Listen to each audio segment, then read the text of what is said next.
के नाम हो तिम्रो? मेरो नाम चाहिँ अञ्जली पालिका हो। घर चाहिँ? घर यहाँ कङ्काली नगरपालिका वडा नम्बर 5। अनि चाहिँ तिमीलाई महाकाली कम्प्युटर इन्स्टिट्युटको बारेमा चाहिँ कहाँबाट थाहा भयो? मैले चाहिँ यहाँ साथीहरूबाट थाहा पाएको थिएँ। यहाँ महानगर भन्ने ठाउँमा महाकाली कम्प्युटर इन्स्टिट्युट छ भनेर राम्रो शिक्षा दिनुहुन्छ। कम्प्युटर राम्रो व्यवस्था छ भन्ने सुनेको थिएँ। तिमीलाई यो महाकाली कम्प्युटर इन्स्टिट्युटमा एडमिसन गराएपछि कस्तो लाग्यो? यहाँको पढाइ राम्रो लाग्यो। मैले पनि भेट भएको छैन, 4-5 दिन भयो स्टार्ट गरेको। धेरै पनि राम्रो छ।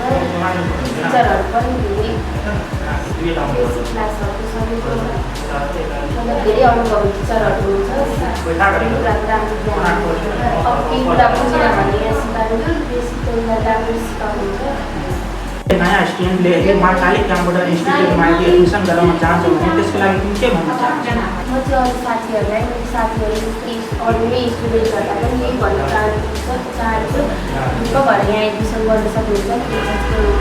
त्यसलाई दिनु पर्दैन, राम्रो शिक्षा दिन्छु यहाँनिर। यो फिडब्याकको लागि धन्यवाद छ तिमीलाई।